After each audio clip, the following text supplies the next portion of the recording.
아멘. 피아노 감사합니다. 오늘 하나님이 저에게 주신 말씀은 출애굽기 17장입니다.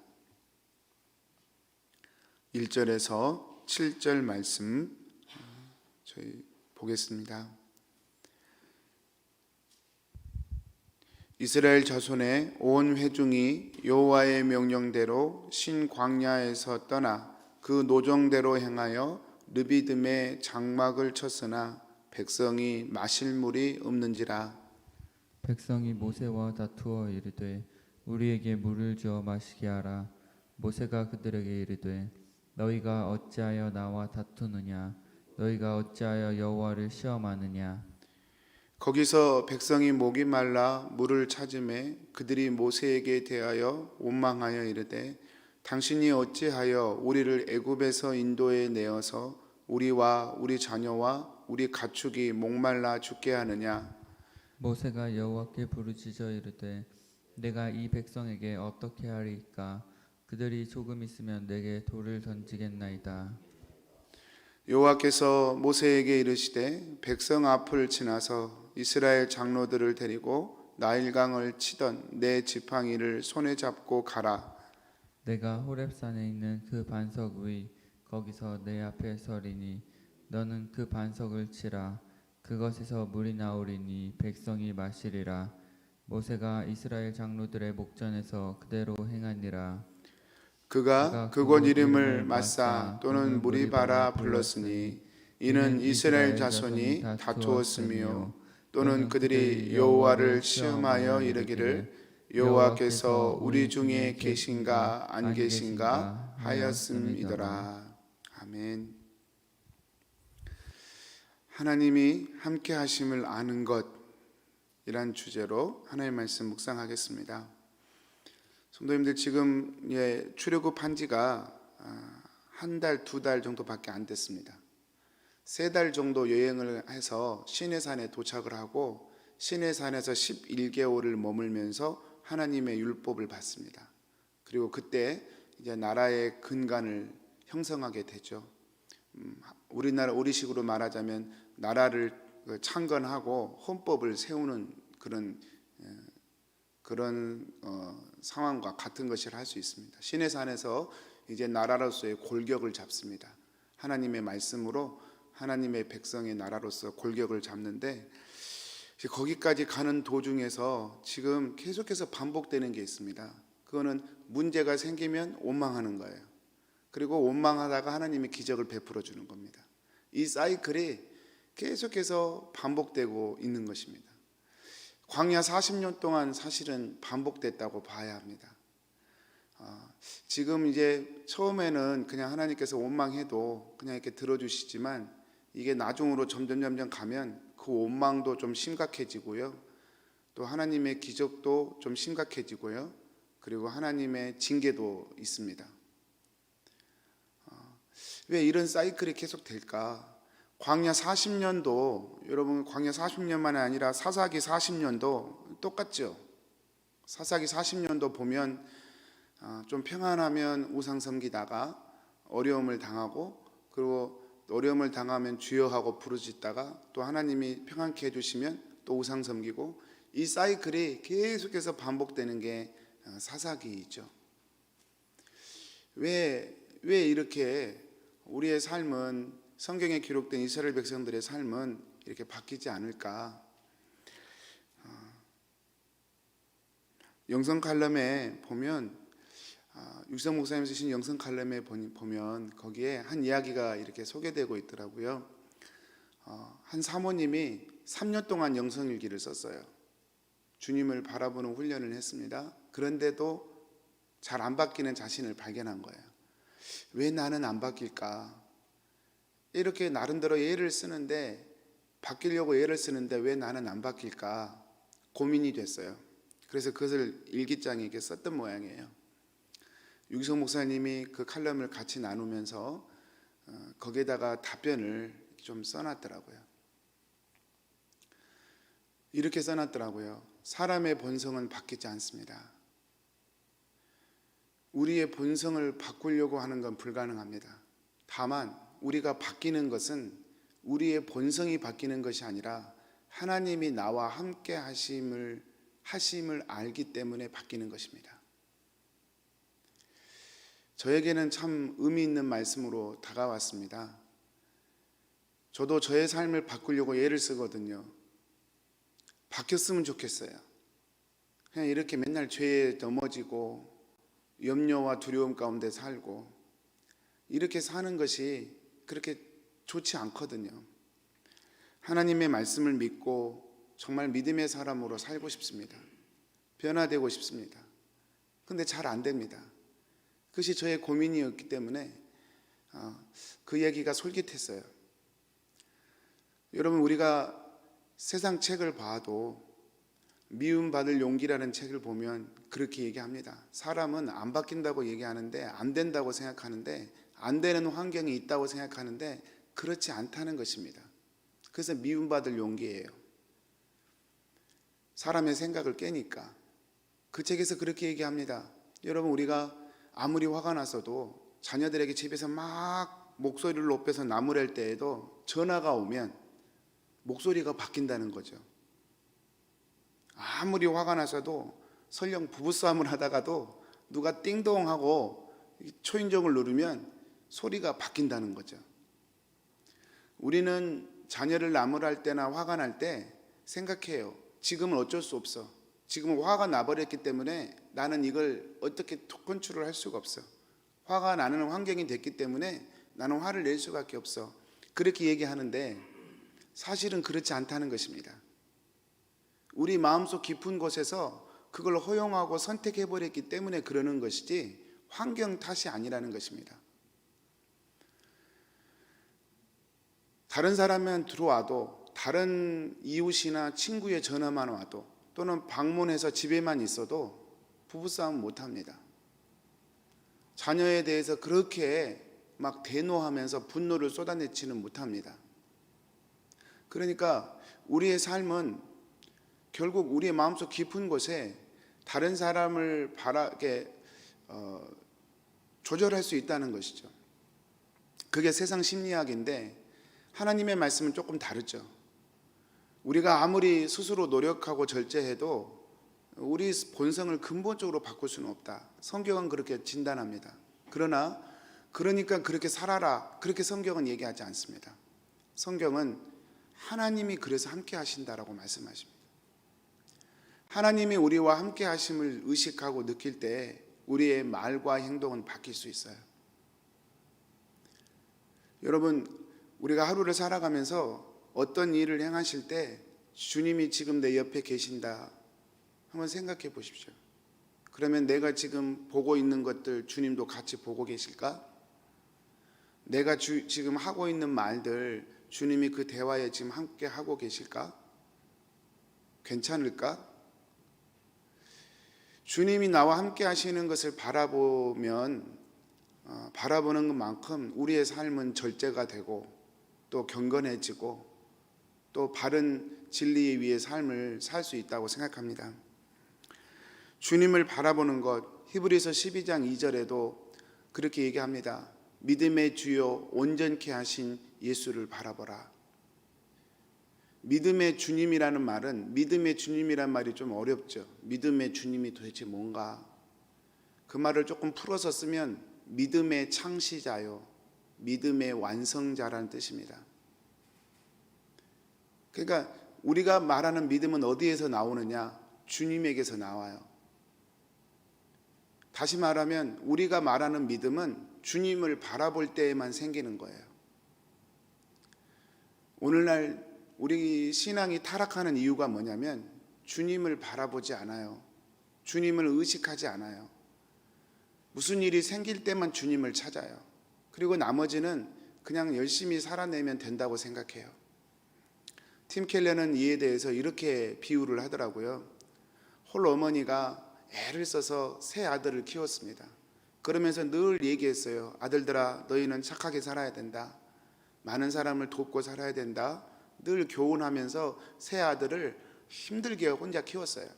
세 아들이 자라서 성공을 했습니다. 근데 세 아들이 살아가기를 어머니가 그렇게 말씀하셨지. 착하게 살고 또 남을 돕고 살아라고. 그래서 진짜 착하게 살면서 남을 돕고 삽니다. 근데 문제는 어머니를 찾지 않습니다. 자기를 키워주신 어머니를 생각하지 않고 찾지도 않고 그냥 생각하는 거예요. 나는 어머니 말씀을 잘 지키니까 나는 어머니에게 효도하고 있는 거야. 이렇게 생각한다는 거죠. 팀 켈러의 예인데요. 여러분, 그것이 어머니와 아들의 바른 관계는 아니지 않습니까? 어머니의 말을 지킨다고 하더라도 어머니를 찾아뵙지 않는다면 그건 또 별개의 문제죠. 우리가 그렇습니다. 많은 분들이 착하게 살면 되지 않나? 세상? 그냥 양심적으로 살고 정직하게 세상 살면 그게 하나님의 원하는 거 아닌가? 그렇게 살다가 죽으면 하나님 계신 천국에 가는 거지 뭐 신앙이 다른 건가? 그래서 말씀을 볼 필요를 못 느끼는 거죠. 그래서 기도할 필요를 못 느끼는 거예요. 좀 살다가 힘들면 그때는 하나님 필요하죠. 신앙이 이런 사이클로 돌아가게 되어 있습니다. 그러나 여러분, 하나님이 원하시는 것은 하나님의 말씀을 지키고 착하고 도덕적이고 윤리적으로 사는 것도 있지만 그것보다 더 근본적인 건 하나님과 관계 안에 사는 것이죠. 관계 안에 사는 것이죠. 이스라엘 백성들이 왜 자꾸 넘어졌을까? 이스라엘 백성들은 자꾸 환경을 통해 하나님의 존재 유무를 자꾸 테스트하려고 그랬어요. 오늘 말씀에서 제일 마음에 걸리는 말씀이 7절입니다. 왜 이런 물을 보고 원망하고 그랬는가? 여호와를 시험하여 이르기를 여호와께서 우리 중에 계신가 안 계신가 하였습니다. 환경을 통해 보는 거예요. 이렇게 목마른 것을 보니까 하나님이 우리와 함께하지 않는구나. 하나님이 우리를 복주지 않는구나. 원망이 터져 나오는 거예요. 환경을 통해 하나님을 보기 때문에 환경이 평안하면 하나님 안 찾아도 돼요. 하나님이란 분은 내가 좀 어려울 때 내게 필요한 분이에요. 그렇게 세팅이 되면 원망과 불평, 또 하나님과 인격적인 관계에 대한 사모함은 생기기가 어렵습니다. 그래서 우리가 하나님을 찾는 것이 자꾸 하나님을 향해 열심이란 결국은 더 좋은 환경을 위한 열심으로 밖에 안 돼요. 갈라디아서 3장 1절에 보면 사도 바울이 갈라디아 교인들에게 그렇게 얘기합니다.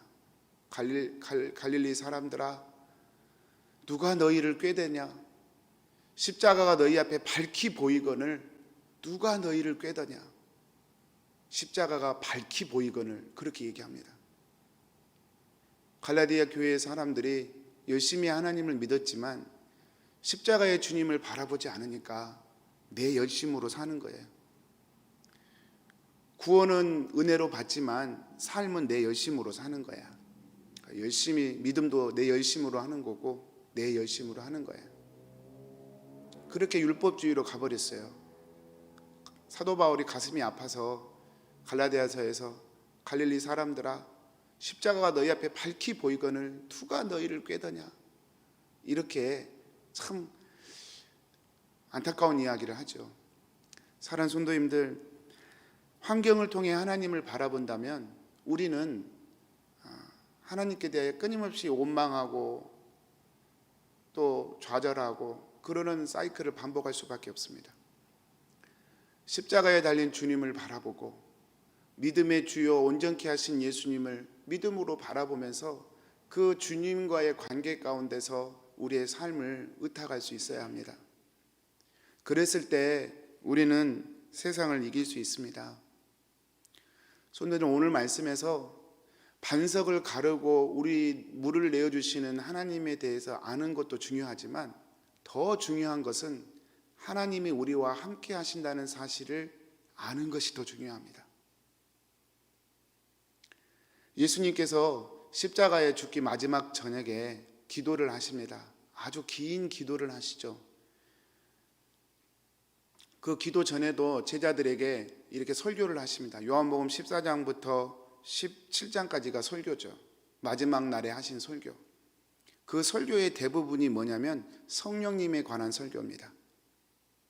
요한복음 14장 16절에 보면 예수님이 이런 말씀을 하십니다. 지금 예수님은 십자가에 죽으시고 이제 부활하셔서 하늘로 승천하실 거거든요. 그런 예수님께서 14장 16절 17절에 이렇게 말씀합니다. 내가 아버지께 구하겠으니 그가 또 다른 보혜사를 너희에게 주사 영원토록 너희와 함께 있게 하리니 그는 진리의 영이라 세상은 능히 그를 받지 못하나니 이는 그를 보지도 못하고 받지도 못함이라. 그러나 너희는 그를 아나니 그는 너희와 함께 거하시며 또 너희 속에 계시겠습니다. 14장부터 17장까지 성령님에 대해서 대부분 얘기하십니다. 제자들에게. 성령님이 너희 안에 계실 거다. 그리고 그것은 내가 너희와 함께 있는 거다. 내가 환경적으로 지금 너희와는 함께 있을 수 없는 곳으로 가지만 나는 성령으로 너희와 함께 할 것이다. 계속해서 말씀하셨습니다. 내가 너희를 고아처럼 버려두지 않을 것이다 말씀하셨습니다. 진짜 믿음과 가짜 믿음의 차이가 있습니다. 오늘날 나와 함께 하시는 하나님을 인식하고 믿음으로 바라보면서 믿는 것과 하나님을 구만리장처 멀리 계신 분으로 뚝 떼놓고 어떤 의식과 절차를 통해서 그냥 내가 아쉬울 때 하나님하고 불러도 아무 하나님과 관계에 부담이 없는, 근데 성경을 봐도 어디를 봐도 하나님은 그렇게 하나님을 믿는 것에 대해서 허용하지 않으십니다. 사랑하는 성도님들, 반석을 가르는 것보다 더 중요한 것은 주님을 믿는 것입니다. 지금 나와 함께 하시는 주님을 보는 것입니다. 주님은 지금도 저와 여러분과 함께 하십니다. 지금 나의 인생 가운데 아무것도 앞으로 바뀌지 않는다 해도, 아니 오히려 조금 더 안 좋아진다 해도 주님이 나와 함께 하시기 때문에 저는 넉넉히 이길 수 있습니다. 이렇게 고백하게 되어지는 것이 믿음입니다. 그리고 주님의 마음은 사실 우리의 삶을 더 풍성하고 아름다운 것으로 인도하는 것이 주님의 마음이기 때문에 우리가 모르는 주님의 또 다른 섭리의 차원에서 때론 고난을 허용하실 때가 있지만 주님의 근본적인 마음은 우리를 사랑하시고 축복하시는 것이 주님의 마음이기 때문에 그 주님을 주인으로 삼아 달려가는 자는 결코 망할 수 없다는 것이 성경의 약속입니다.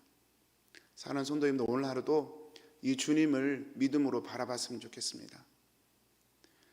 착하게 사는 것이 목적이 아니라 주님을 바라보는 것이 우리 인생의 목적이 됐으면 좋겠습니다. 어떨 때는 주님이 어디 계신지 잘 안 보일 때가 있죠. 십자가를 묵상하는 겁니다. 나를 위해 죽으신 주님의 십자가, 나와 함께 하신다는 너무나 분명한 주님의 증거, 내가 너를 위해 생명을 줬다라고 그 보여주셨던 그 증거를 바라보는 겁니다. 오늘 또 이 십자가 안에서 우리 사랑하는 성도님들과 우리 모두가 담대했으면 좋겠습니다. 주님을 바라보고 주님이 베푸신 것들을 누리며 또 우리의 삶이 그렇게 날마다 주님으로 인하여 승리가 되어지는 그런 삶이 되어지기를 주님의 이름으로 축복드립니다. 우리 기도하겠습니다. 사랑하는 하나님, 주님을 보게 해 주십시오. 왜 나는 변하지 않을까? 왜 우리는 바뀌지 않는 걸까? 늘 고민하면서도 좌절하면서도 또 방법은 없을까 생각해 보기도 합니다. 하나님, 저에게 은혜를 주옵소서. 우리의 삶을 변화시키시고 우리의 삶을 하나님의 사람으로 열매 맺게 하시는 주님이 나와 함께하고 계심을 믿음의 눈을 열어 보게 해 주옵소서. 그 어떤 것보다 주님을 바라보는 것이 내 삶의 우선순위가 되게 해 주셔서 주님을 바라봄으로 주님으로 인하여 힘을 얻고 주님으로 인하여 삶의 길이 열리고 주님으로 인하여 삶이 하나님 주신 평안과 기쁨으로 채워지는 저희의 삶이 되어지도록 축복하여 주옵소서. 감사하고 예수님의 이름으로 기도합니다.